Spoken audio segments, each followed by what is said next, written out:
Hey everybody, and we're live. Very happy to see you join this live stream. My name is Nadia. Sorry. I am a UK Global Talent Visa recipient and visa coach, which means that I help talented IT professionals get endorsed for this visa. Professional background is that I'm a software engineer and I currently work as a dev role at Intercom. And I was endorsed for this visa last year as a software engineer. Since then, I've been helping a lot of IT professionals get endorsed, and these have been people from various walks of life, technical candidates, business candidates, and everything in between. On this channel, if you're watching this on YouTube, and if not, just make sure to subscribe. This is my YouTube channel.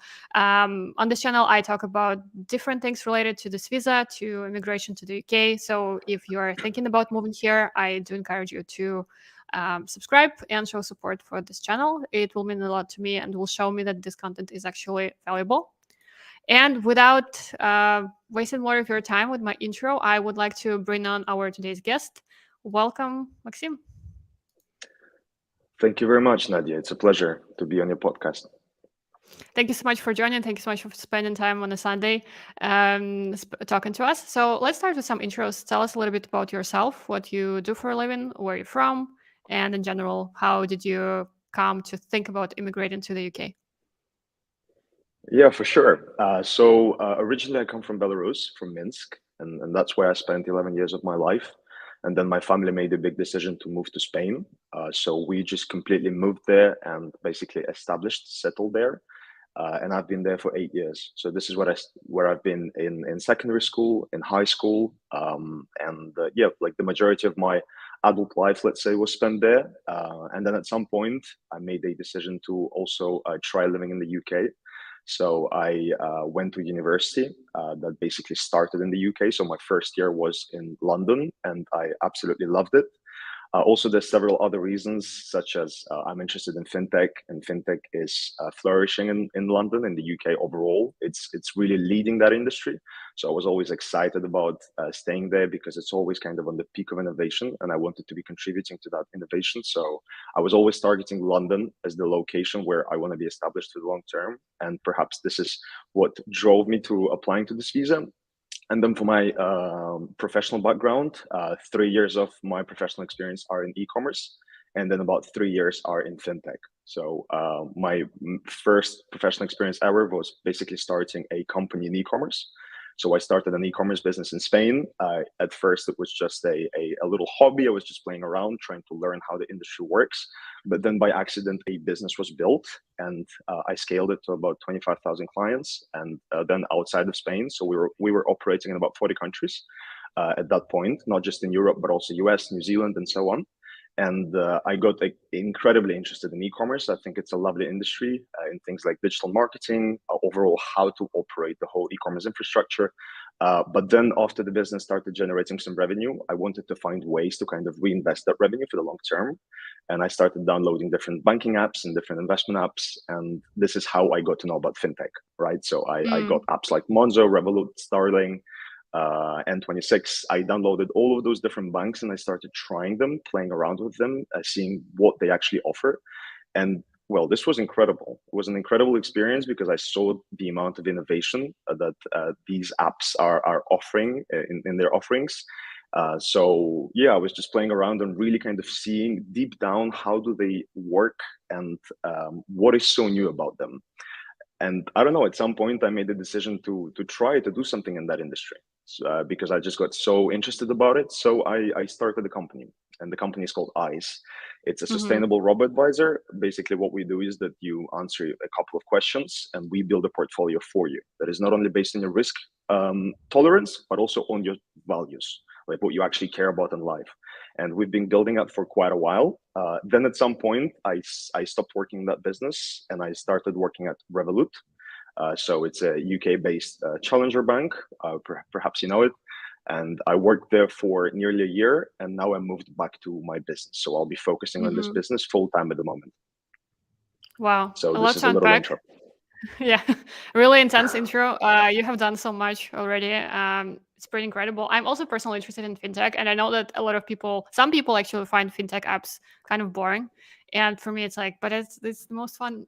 Some of the most fun apps are fintech. So, what drove you to choose Revolut as the place to work? What did you like about this company? Well, something that I truly cared about was the fact that I actually used the product for several years before joining. So I was a customer, and not only I knew about the company, but I knew every single detail of how it operates. Like deep down, I saw the little software updates that were launched, such as, I don't know, like if they're changing a button or something else, I would usually notice it. That's how much I actually knew what they offer. And yeah, I was using it for my day-to-day financial operations. I have a lot of other bank accounts open in Europe, and I can tell you that that was the best one because I do move. Mm, I was moving money quite a bit. I had to manage the revenue for the business. I had to manage investments and so on. And although it seemed like it's simple, it doesn't offer you too much, but it was just enough, and it was presented in a way in which the user experience was just outstanding to me personally.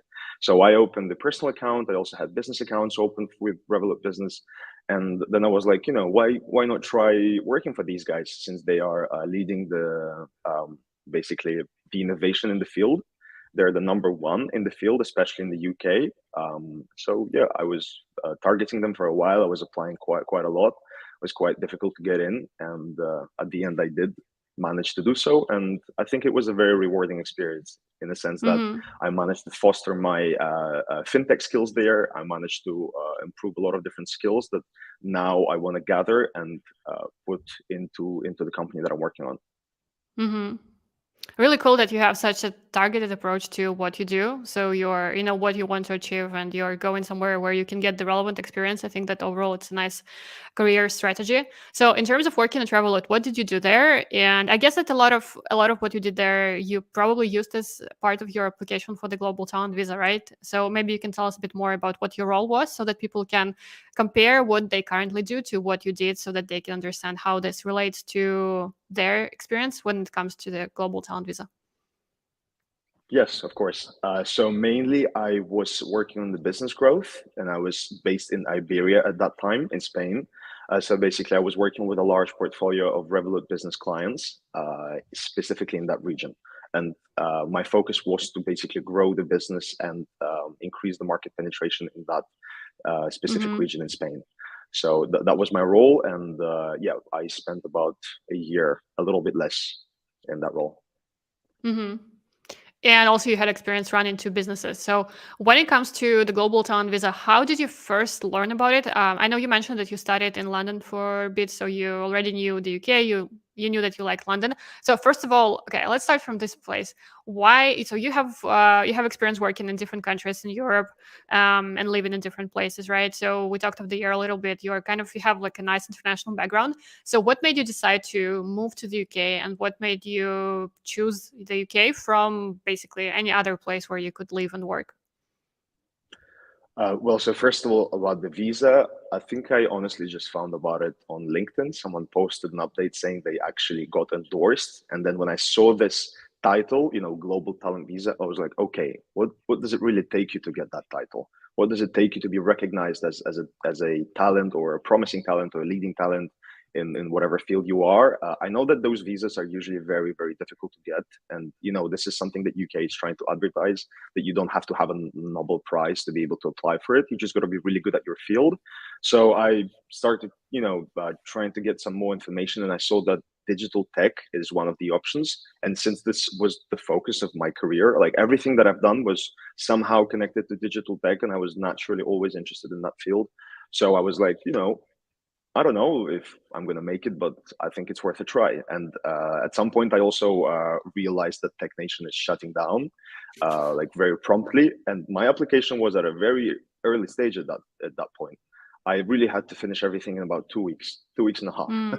That's how Mm-hmm. long it took me to actually do all the evidence. And I probably put about 150 hours like of just continuous work throughout those 2 weeks and a half.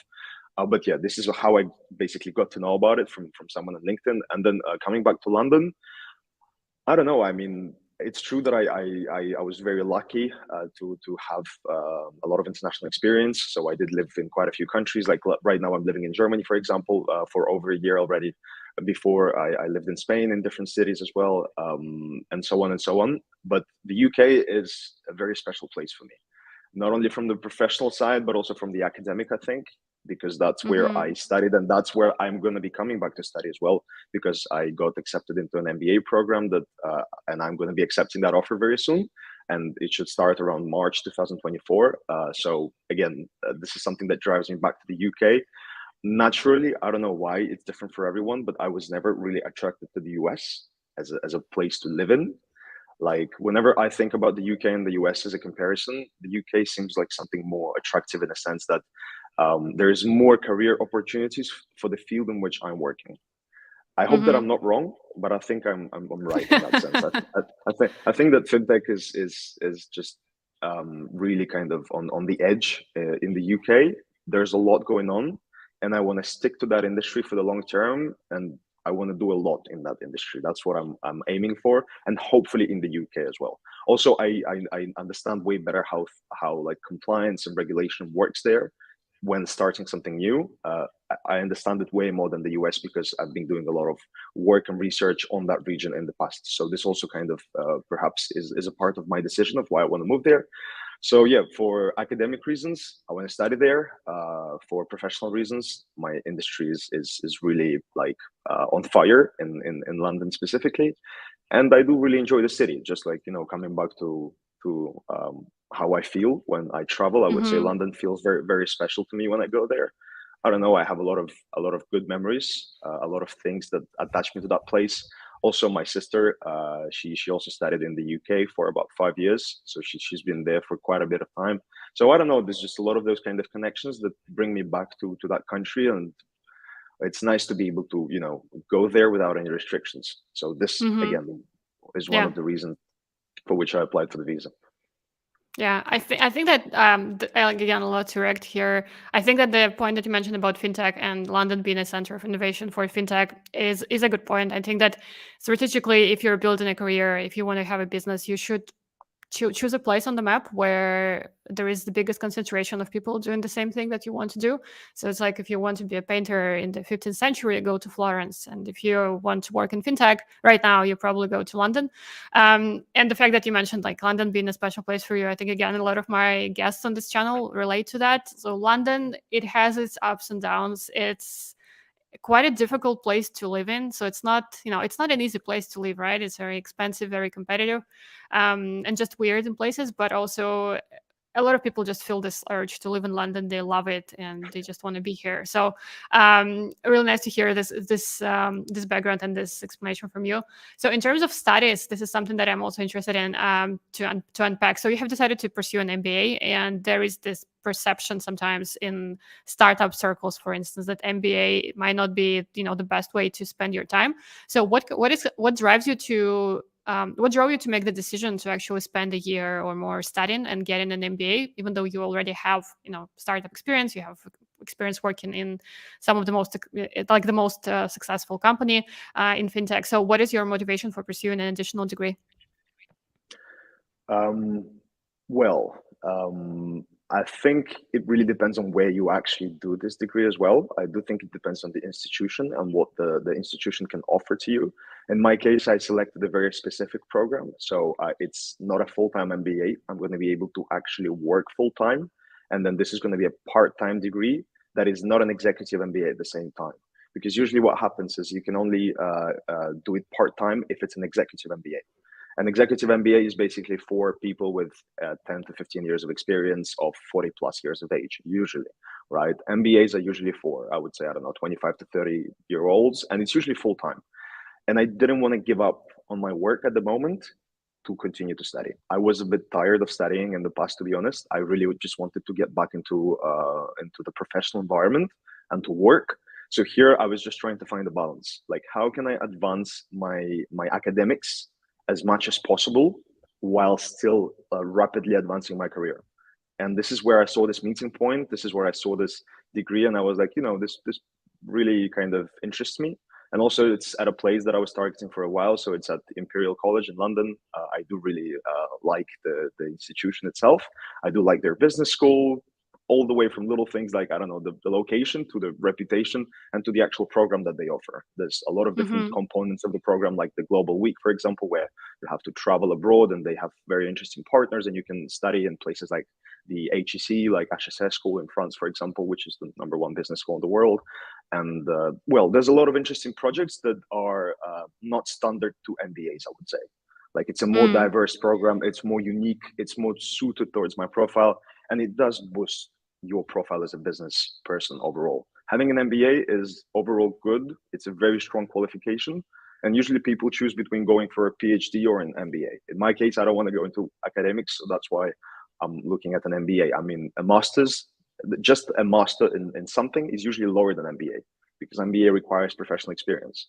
So I was like, okay, how can I jump this and not go for master and just go for MBA directly? And well, I did. So I hope it's going to be Yeah. useful, and I hope everything that I'm saying at the moment, I'm going to confirm in about a year and a half. Otherwise, I'm going to be quite upset. But we'll see. Yeah, but congrats into about getting accepted. How difficult is it to get accepted into a program like this? Good question. Actually, I think it's different for everyone. What's probably very annoying and lengthy is the application process. For most advanced degrees, you have to answer, I don't know, like 69, 75, I don't know, questions when you're applying for it. Of course, I'm saying it in not in a literal sense, but the application process was very long. I did have to write a lot of different bits about myself, about what I'm trying to achieve, what I want in my career, how is that program going to help me, and blah blah blah. And I spent quite a few days doing so. Then I also had some interviews. In my case, the person that was interviewing me was very nice. So perhaps I Mm. was lucky. Sometimes you're not lucky. In my case, I think I was lucky. I did have a connection, and I did really enjoy it. And I think it's very important to also enjoy the application process, because sometimes if it's negative, people like don't even proceed further because this is the first experience of actually interacting with that institution, right? So in my case, the whole process was very positive, and I mean, I did put effort in the application. I put a relative amount of effort, but something that has been helping me throughout my career is basically whenever I apply to different things, I just build a database of answers. So I build like a whole internal database, but just for applying to stuff for but like, so I just reutilize things that I write in the past, and I wrote so much stuff at this point that usually I'm like, okay, there's a new application, I'm just going to go back to my database, search for the right bits, put them together, and apply. And instead of spending an hour, I'm spending 10 minutes on that application. So yeah, this is something perhaps that came handy, especially that I was working quite hard at the time when I was applying for this. So Wow. yeah. Tell us about the database. Is it like a second brain kind of thing? How do you build it? I mean, it's like, I think it's when you put, I don't know, in my case, I was just, like when you apply to stuff over and over again, sometimes it gets a bit boring. Like you Mm. might be excited about the initiative. You might be like, oh, wow, this is a cool challenge or whatever. But then you open the application form, there's like 15 questions and you're like, no, like, please, like, I'm not going to do it again. And the questions are similar, but they're just a little different, but you still have to write the Mm. answers from scratch. And I'm trying to be ethical and not going for ChatGPT instead. I'm trying to, actually write something myself.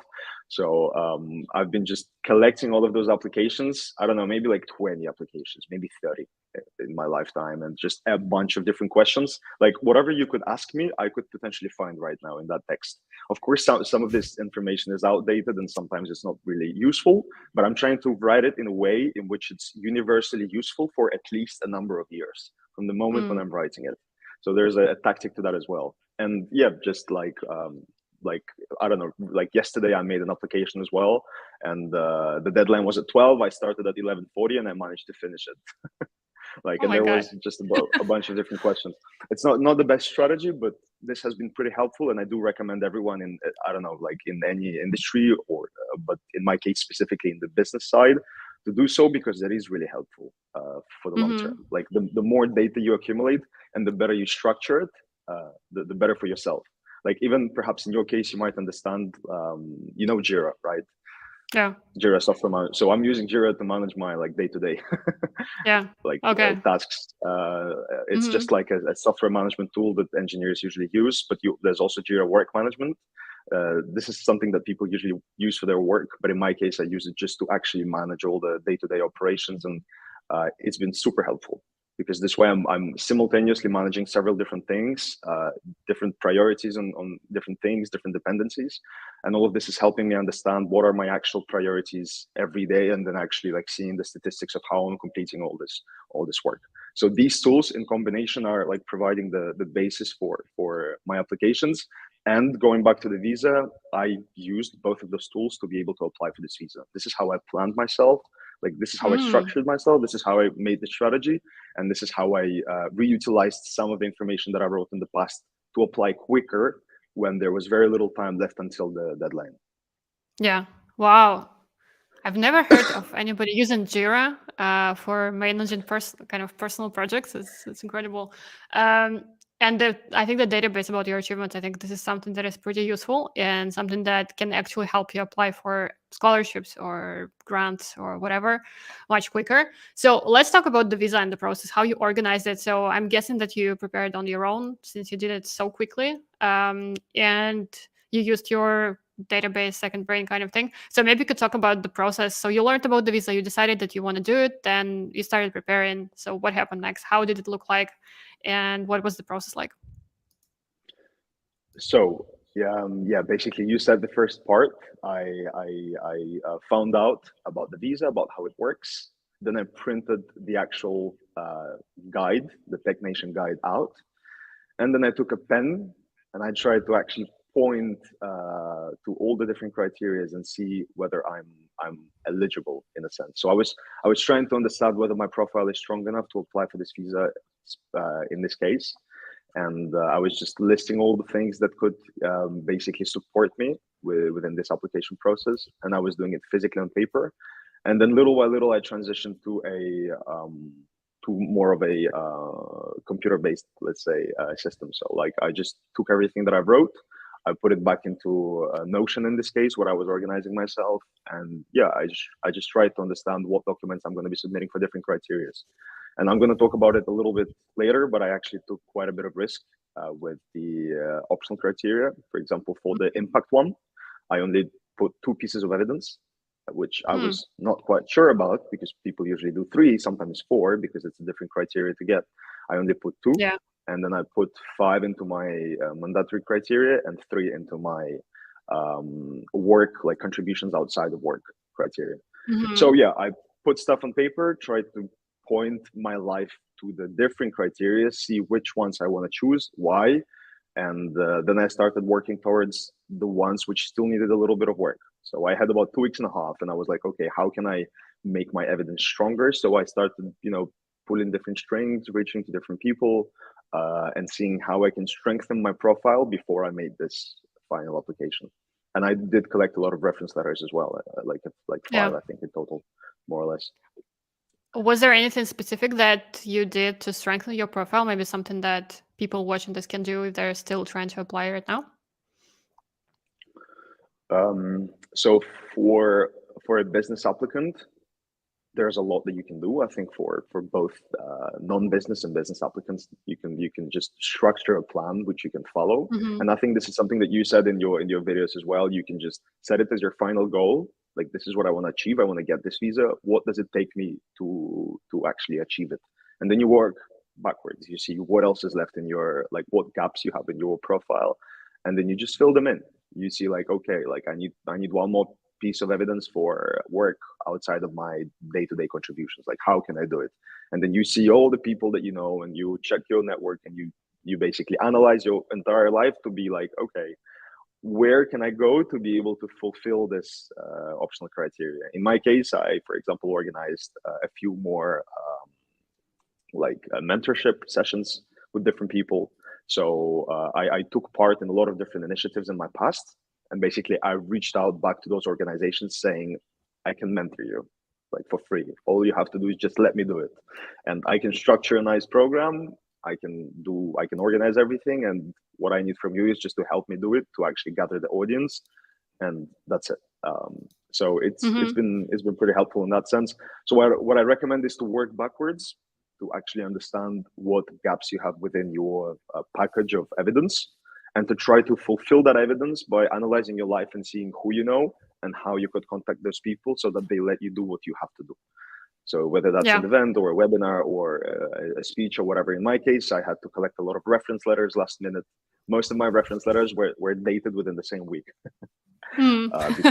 Because of the deadline was approaching. I really wanted to apply for this, and I was like, okay, I cannot miss it. I'm going to be so upset if right now, with having 7 pieces of evidence, they're going to say that they're not accepting any more applications.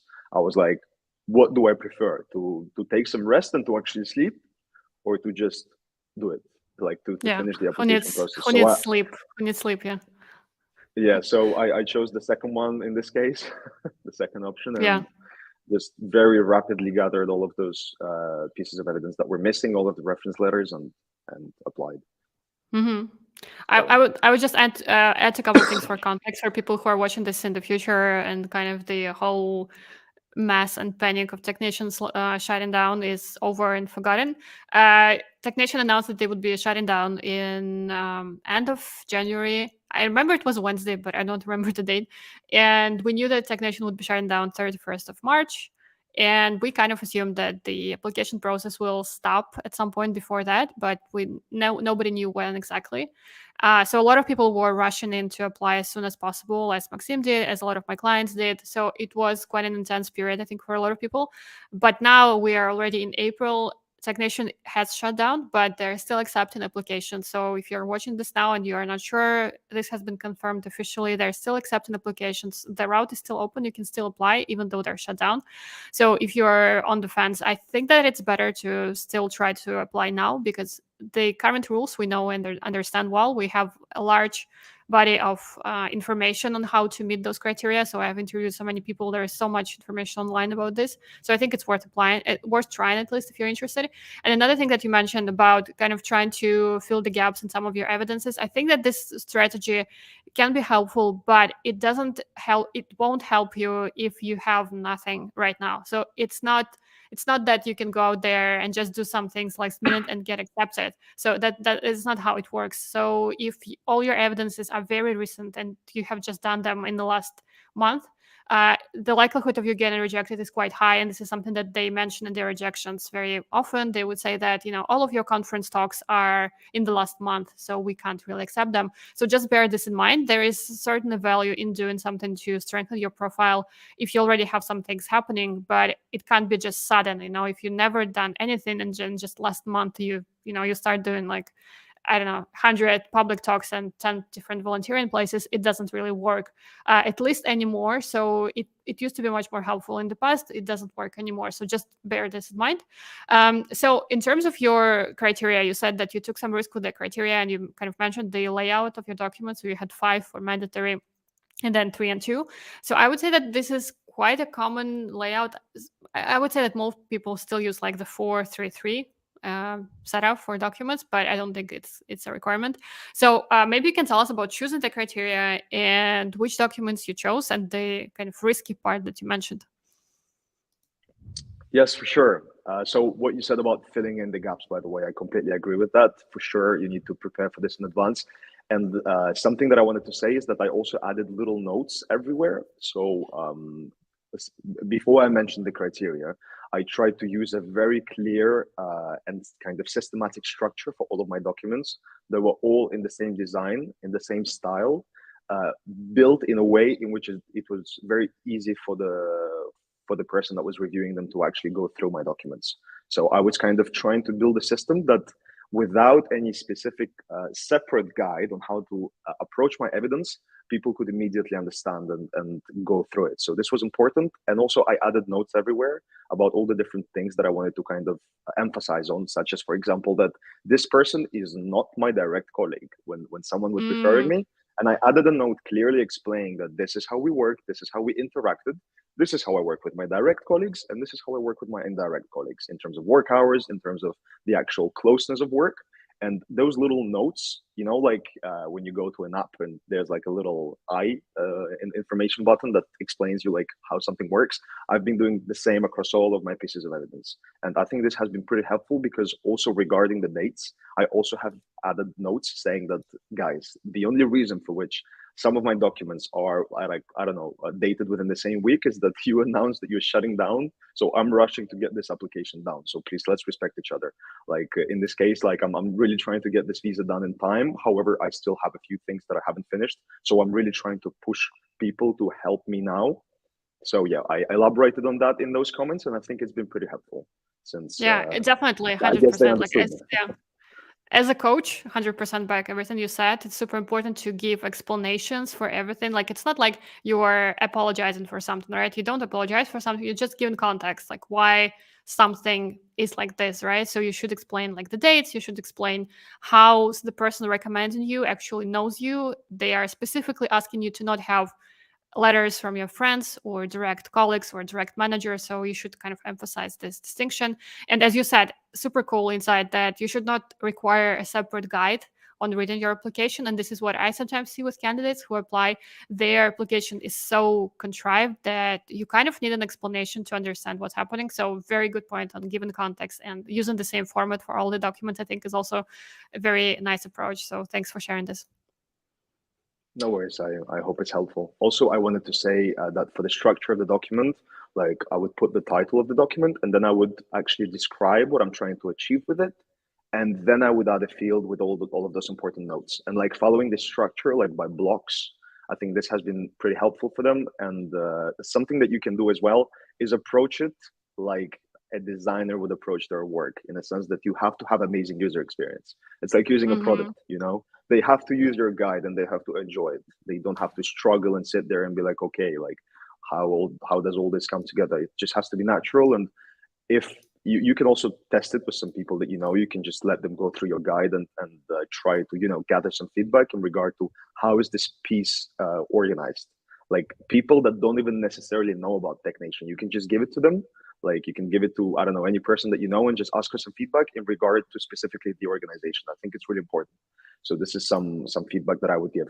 And then for my criteria, so yeah, as I said, I did 5 for the mandatory criteria. Uh, 3 for impact outside of my work, and 2 for like the actual impact of my projects. Why? I don't know. Naturally, I was actually playing around with those numbers at the beginning. So at first, I had 6 pieces in my mandatory criteria, and then I was adding different pieces in my optional criteria. And so at some point, I realized that I have 12 pieces of evidence. Like I was just working on all of those different bits. I was working on this in Figma actually. I don't know, but I Mm. found it to be super useful because Figma allows you to like organize a lot of stuff in the same place. Not everybody knows it or uses it, but I think it's a really simple tool to use. And if people that are applying for this visa want to use it, then I highly recommend it as a tool. So I was like organizing everything in little bits and little sections. So I had like a block with my mandatory criteria, then optional criteria, and then optional criteria again, and then all of my reference letters. And I was just moving the different pieces of evidence between those little sections. And yeah, naturally, at some point, I came to this amount for each of the criterias. And I think I tried to really choose the strongest evidence in each case. So at first, I had, I think, 5 pieces of evidence for work outside of my day to day, like for contributions outside of my work. But then I was like, it was obvious that this is a bit too much and this is unnecessary. And this is like one of the easiest criteria to prove, in my opinion, the one that is contributions outside of your work. So I was trying to see how I can diversify it. So I actually took one of the pieces of evidence, which was about a society that I established back when I was studying at my university, and that society had a lot of impact on the actual students. So at first it was a contribution outside of my work technically, but then I managed to fix the way in which I presented it, and I put it in my mandatory criteria. So something that I would also say as a comment is that it's very important in terms of how you present all of those documents, because just based on the presentation and the introduction that you give, you can put them in different criterias. It just depends on what you emphasize on. So sometimes I moved things between all the different criterias, and I just sold it differently, let's say. So this has been pretty helpful as well at the end. And yeah, for the mandatory criteria, I put 5 pieces of evidence because I thought that this is the most perhaps important one. This is the mandatory one that you have to prove yes or yes. And I started working on it before I actually chose my optional criteria. So I really tried to pick the strongest bits about my work and to show them within this mandatory criteria. So I did speak about the company that I established. I did speak about my work at Revolut. I did speak about the different side projects, including the society that I established. I also included all of the different competitions and events that I took part in. And I did like a little collage where I just put all the different bits. So basically, within each of my pieces of evidence, I tried to gather all the little bits regarding that specific piece of evidence, and I just put them together. So, for example, for the company that I was working on, I picked everything that shows my contributions to that company, all the way from different applications to incubators and accelerators, to attempts to raise funds, to participation in different events, organization of different events, and so on and so on. And I took the bits, all the screenshots from different meetings where you can see me and you can see what we were working on. And I put it together and I just put different little titles to what this was related to. So I have like a page that is just full of pictures, but there's like 16 different pictures within one page, and all of those pictures are different things. However, what it proves is that I did a lot of stuff for that specific business, and I worked on all of the different bits of that business. So I've been doing it for all of my pieces of evidence. So just trying to collect as much visual evidence as possible, because as you know, they don't really, links are not really sufficient. So visual evidence was very important. So this is something that I've done. So yeah, I just naturally came to this structure after playing around with the different pieces of evidence, and I guess it worked out at the end. So Mm-hmm. Yeah, amazing advice. Really good. Yeah, you should totally coach people on this. You mentioned that you had a document with a bunch of pictures and screenshots. This is what a lot of my clients also do. So it's important to. Sometimes people think that like a document is just about that. It should be just one thing, but actually it can be many things that support the same idea that you're working towards supporting. So, for instance, if this is something about your company, as you said, you can use different pieces of evidence that shows the success of the company, but also what you did and how your contributions, because you always should have this connection between the company and its growth and you, right? So you should be proven that you actually did it. And as you said, links are not enough. So you should have links that, if they want, they can open them and see for themselves. But we should not expect technician to open links. And this is like a super, super common mistake that I see people make. People would just leave links and see, think that it's enough. It's not enough. You should explain everything. You should have screenshots, and you should just imagine that your application is printed out and they can't open any links. They should be able to understand everything just from the page that they see in front of you, in front of them. So this is, I think, super, super important and a really good insight. So you mentioned that so you chose the second criteria and the third one from what you said, and you said that this second criteria was actually that you think it's one of the easier to meet. I think that I would agree if you already have all the achievements. So it's very hard criteria to meet if you don't have that much going on, especially if you're applying for talent. I've seen a lot of rejections for the outside contributions criteria on forums, on Telegram chats, because people would have some experience, so they would have mentoring, for instance, right? And they would still get rejected because they would say, you haven't done enough mentoring, we don't see the impact, you have started recently, or whatever, right? So maybe you could tell us a bit, how did you prove the second criteria for the outside contributions? It is actually quite challenging for a lot of people. You mentioned the society that you functioned and some mentoring. Maybe you could give a bit more detail. What kind of documents did you use for the second criteria?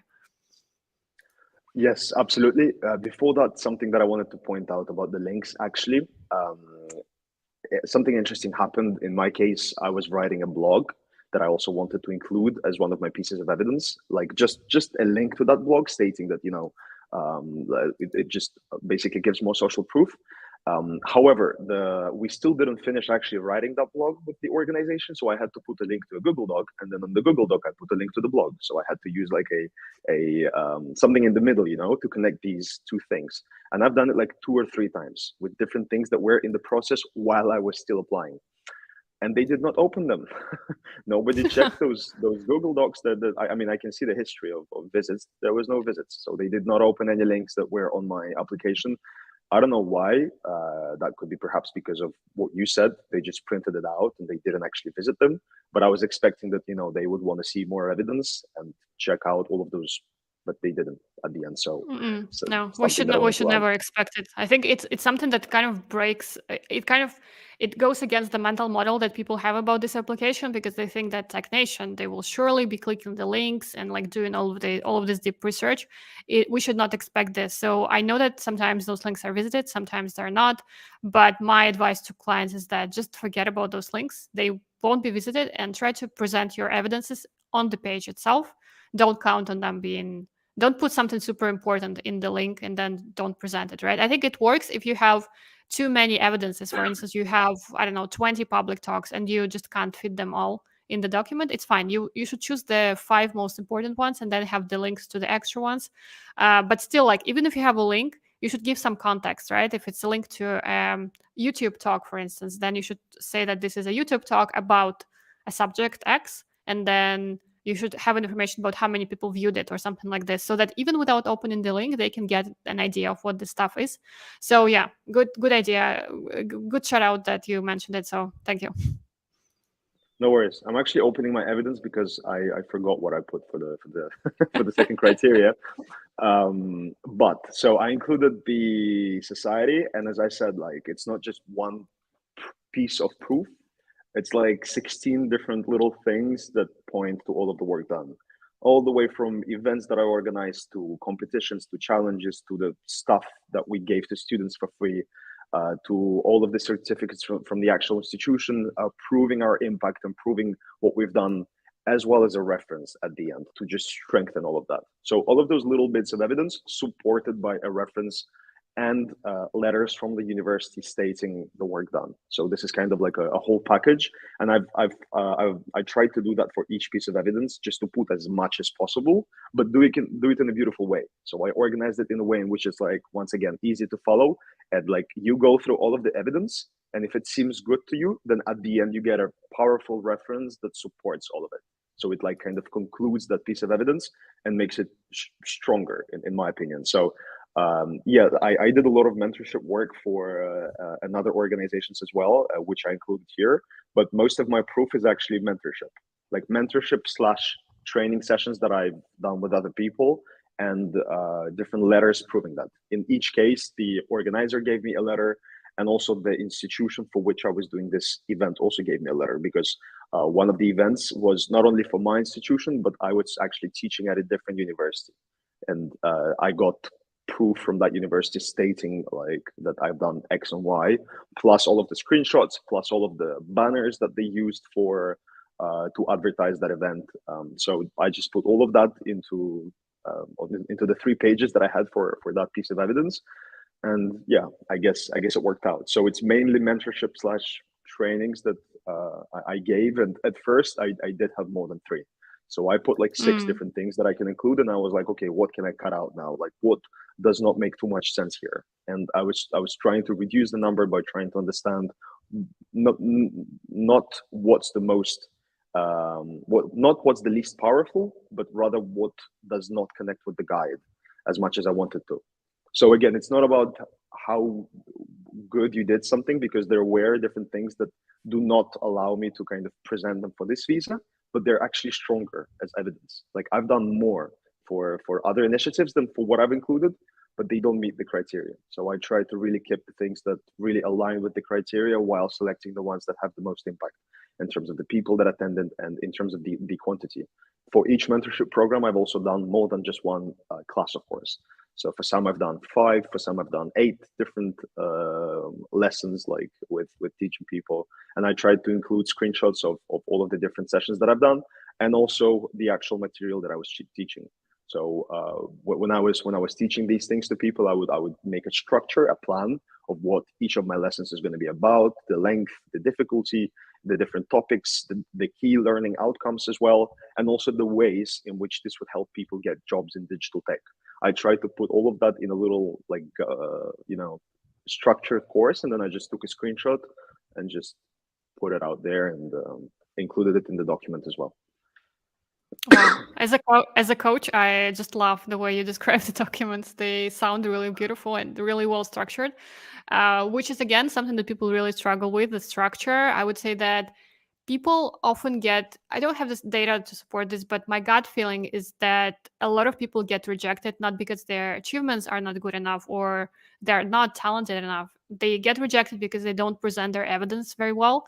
And this is where the structure and the strategy and all of the things that I talk about on the streams and also my private coaching practice, they are so important. You have to understand what the document is doing in your case. As you mentioned, there might be some things that you're really proud of, but they're not relevant for this visa. They're not related to digital tech, right? So maybe it's not worth wasting a document talking about it, even if you're super proud of it. So you have to be conscious of like what you're trying to prove and what is the idea that you're trying to support with the document. So this is super important. And for the mentorship document that you mentioned, two things to mention here. It's super important to say that you have been doing this for a while, so they are looking for consistency. They want to see that you have done it not just on one occasion in the last week before applying. This obviously wouldn't really make your case stronger. And then to show impact and to show what exactly you were doing there. So the fact that you mentioned what you taught, I think, is super helpful. I'm just mentioning those things and reiterating on them to share that this is something that is super valuable and something that I recommend people do. So I think it's really good that you did it on your own, and you prepared the document on your own, right? What helped you to come up with this kind of perfect strategy and layout for the documents if you were doing this on your own? Was there anything like research that you've done, or you just kind of approached this as a business project and this is why it came out so well? I think what you said about the business project would be correct. Yeah. I approach it Yeah. in the usual way in which I approach my work. When I Mm. need to get something done, I use the tools that I have, I use the data that I have saved, the things that I know, and I try to approach it from a quality standpoint. That it has to have incredible user experience. Like it doesn't sound like UX relates to this at all, but I hope that you understand what I mean. Like this has to be a super usable thing. It Hmm. has to be easy for your target audience. Has to be structured in a consistent way. It has to have notes, annotations on your work. It has to have a lot of visual proof, and like yeah, I try to just keep a structure that no matter who, but anyone in the business world, any stakeholder would actually enjoy going through and would not struggle with their life. I think this was Yeah. something that I kept in mind at all times. And yeah, as I said, I reutilized some of the things that I built in the past, and I actually built it. So basically, my CV is also built in Figma. I tried a lot of different tools, but I don't know. Figma is just something that allows you to really edit from zero and edit every pixel. So I do enjoy it a lot. So I took the infrastructure that I built for my CV, the template basically of how the information is structured together, and I just reutilized that basis for all of the documents, for all of the pieces of evidence, and also I reutilized basically absolutely the same design for all of my pieces of evidence, including the reference letters and the recommendation letters. So they're all done in the same way. Like there's no differences in the formatting. Yeah, I think I hope that the person going through those documents actually, had a good time. Like From what you just not described, and I struggle. think I think they did. I think they did. Also, I think that what you said about UX totally makes sense, and this is what I always try to tell my clients. And on the live streams, I think I mention it almost every time I'm on air, is that this is a product that you're building, and you have to think about the user experience. You can't just throw something at the wall and just hope that people understand what it is. Like it has to be beautiful, it has to be well presented, like the copy has to be well well prepared. I don't mean that you necessarily have to hire a translator or a copywriter if English is not really good, but you can use free tools to check grammar, to check spelling.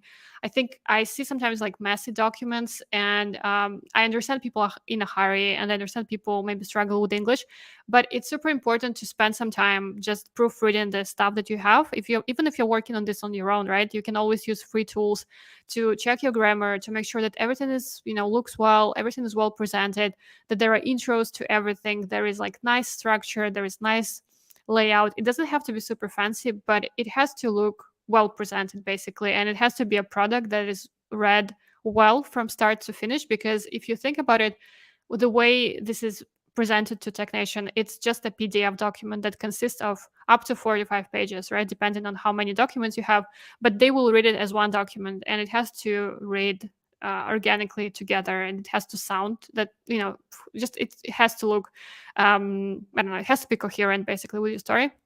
So you mentioned something about the CV, which caught my attention. What happens sometimes is that people just have, everybody has a CV, right? Something that they use to apply for jobs.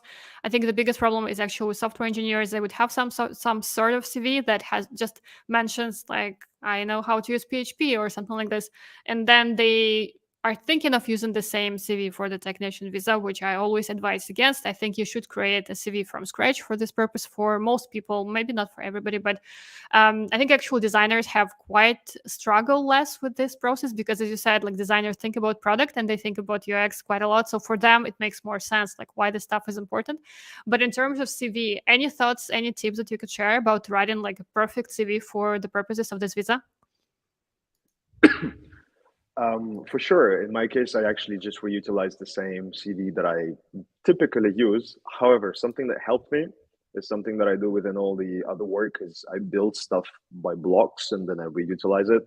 For the CV, I had the same story going on. So I had several CVs built that were slightly different in the sense that I included different certifications and I focused on my work differently in each case because I'm applying like things that I care about in fintech are product operations, strategy, and so on. And all of those fields require different CVs, kind of, right? You need to show yourself from different angles. So what I try to do is just I try to take the usual CV that I use and just swap a few little bits that I believe suit the guide better in this case. But I didn't really build a new one from scratch. I just reutilized what I have in the past.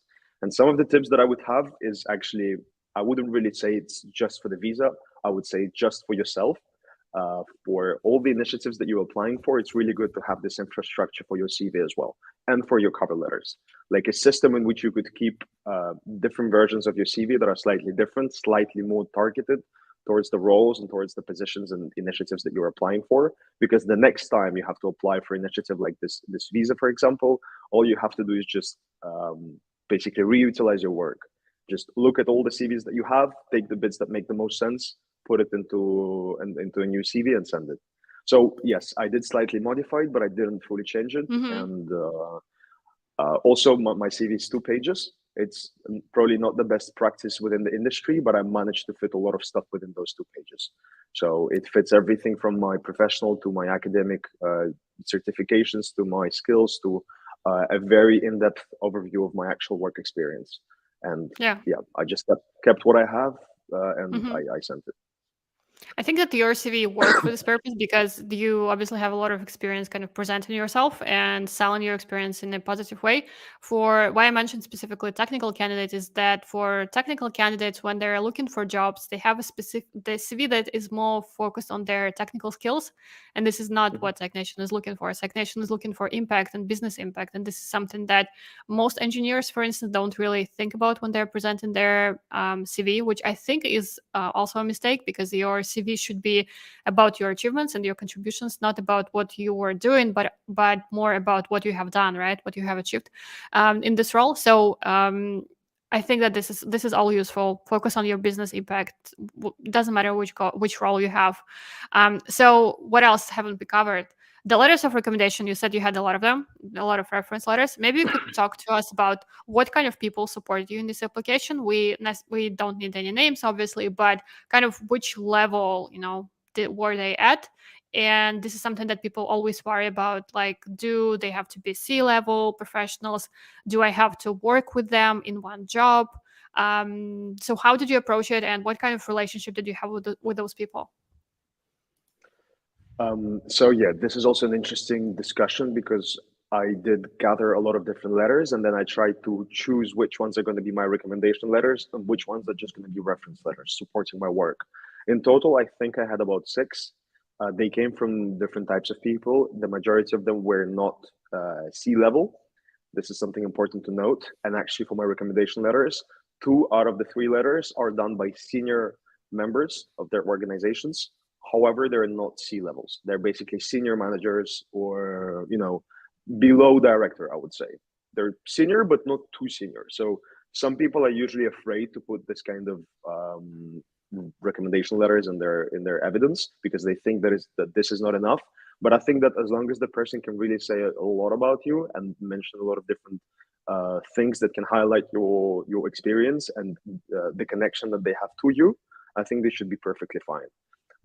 So in my case, one of the recommenders was also a professor, a very, very reputable one with a lot of qualifications, and I think that has been pretty helpful. And yeah, then two other people were in the business field from FANG, let's say, so from the big companies, and they did recommend me, and they were senior members of their organizations. And then the ones that I was worried about a little more, I put them as reference letters, basically. So the ones that I felt could not be sufficient, for example, two of them were given by founders that have their own companies. However, those companies were at early stages. So they did make some progress, but they didn't make so much progress that Tech Nation would really look at them and be like, wow, these people are just, like machines. Tech Nation would look at them and they would appreciate their progress, but I didn't know if it's going to be sufficient or not. So I was at first I included this as my recommendation letters because they wrote quite extensive letters for me.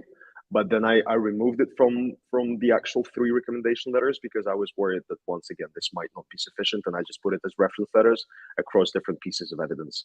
So yeah, in total I have 3 recommendation letters and then 3 pieces of 3 reference letters that I reutilized a couple of times. For example, some reference letters I used twice depending on the evidence, because there is, for example, 2 pieces of evidence, actually 2 pieces of mandatory evidence that I have, I put for the 3rd criteria. So for the impact criteria, because I couldn't think about any evidence that could be better. So I just reutilized it. I slightly tweaked it. So I kind of tailored it a little bit more towards that criteria, but I just reutilized the same evidence. And then I put the same reference letters in each of the 2 criteria.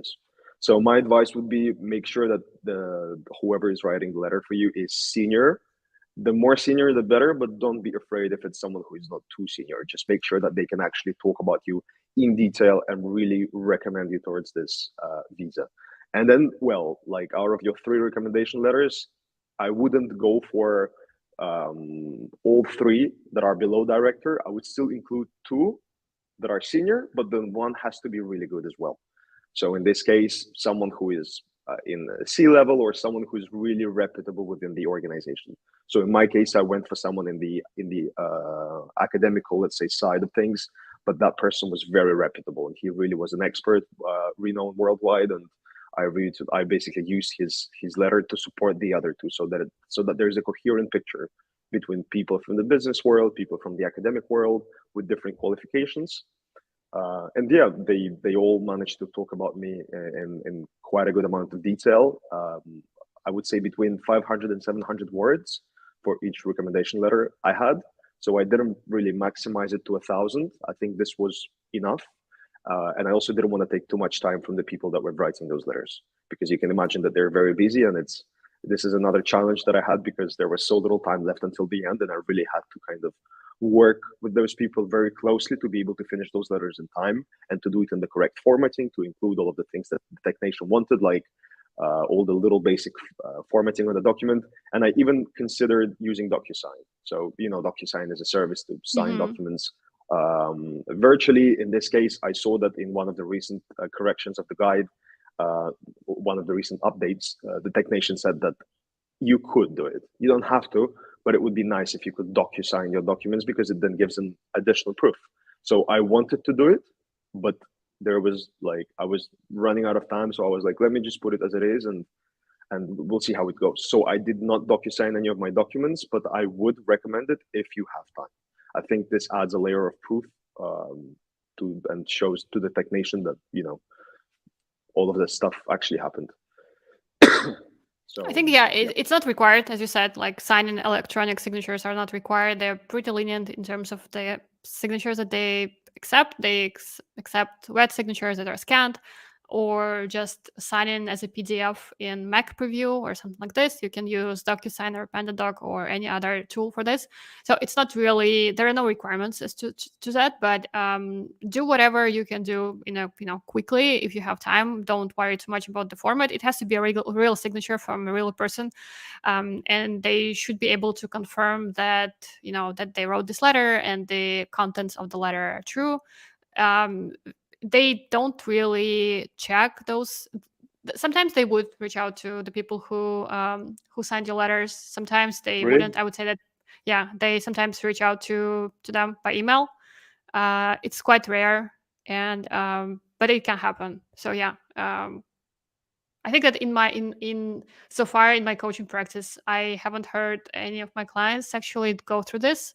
So it's, yeah, so it depends, I guess, whether they would like to verify it or not. But just be prepared that this can happen. And I always tell my clients that they should let their experts know that they should check their email that they give. Maybe there will be an email from Technation. Just something to be aware of. Cool. Yeah, I think we should be wrapping up soon. So if you are watching this live and you had some questions to me or to Maxim, or anything related to the Technation visa, so kind of wrapping up, maybe you still have some thoughts. You have shared a lot of useful information, a lot of tips here. Anything else that you would like to share for people who are maybe thinking about applying, maybe are not sure of their strengths, maybe they're not sure whether they're good enough? Because a lot of people think that you have to have, like, I don't know, 20 years in the industry to qualify for the visa or something like that, and you're quite early on in your career. So maybe something that you would like to tell people who are still on the fence about applying. Well, I think you should apply. You should do it. I think it's an amazing opportunity if you do really care about the UK as a place to live in. I think that's the best visa that you could get, and you should absolutely apply. Something to keep in mind is something that, once again, that the UK is trying to explain, is that you do not have to be like an insane winner of some national prize in your country to be eligible. You just have to work hard and to do a lot outside of your day-to-day job. As long as you are proactive and as long as you're doing a lot and you've got a lot of different things going on outside of your actual day-to-day work, then I think that you have a strong chance of getting this visa, as long as you can prove all the work that you've done and as long as it matches the guide. This is important. Like in my case, for example, when I was saying that I had more than 3 documents for my contributions outside of my day-to-day work, it was really painful to cut things out because I was looking at it and I was like, this is good proof. Like I do have a lot of actual visual proof to show the work that I've done for this event. But then I was like, does it really connect with the guide? Because some things they did, but debatable. It was like, it does match. There is a bit of technology in here. However, you can also look at it from a different angle and be like, okay, this event was not only focused on tech, but it was actually focused on other stuff as well. And it was difficult for me to cut out some things because I did believe they would be good pieces of evidence. But yeah, you have to be realistic with yourself and you have to really look at the guide and be like, does my profile match the requirements here? At first, it was super tough because when I opened the guide for the first time, you always get overwhelmed. It's long and you're like, oh my God, there's so many different things that you have to actually do to be able to be even eligible. But I think the guide is very well done. I think it's a lovely document. It's very well organized. It's easy to read. So what I recommend is that you go print it out, you take a pen, and then you read through the criteria, and then you try to write all the achievements that you have next to each of the little criteria that you think could potentially be useful for you. And then once you've done it, you can start structuring your strategy and you can start kind of thinking about all the documents that you can gather to apply for the visa. So make sure to spend enough time on the planning session. I'm sure that this is, Nadia, something that you do during your coaching sessions as well. I know that you also have a strategy, and I heard somewhere that you also give like a homework to your students where they kind Yeah. of can analyze themselves. I mean, I think it's a great, I think it's absolutely great. And if you are working with Nadia, which is a great idea, then you're going to do it with her. But if not, then I recommend that you do it with yourself. You give yourself homework. Mhm. You analyze yourself deep down, like what actually is eligible and what's not. And then you try to map it onto the criteria and see, do I have enough? And then if you care about this visa enough, then you try to spot the gaps and you're like, what do I do to fulfill them? and then you make a plan on how do you rapidly fulfill all of those gaps and finish your application. So yeah, in this Exactly. case, I mean, I don't know how the tech nation and like how things are going to be developing from now on. Honestly, it's very unstable. However, since they said that this is something that the UK cares about a lot, and they really do not want to disrupt this process, I'm sure that things are going to go well.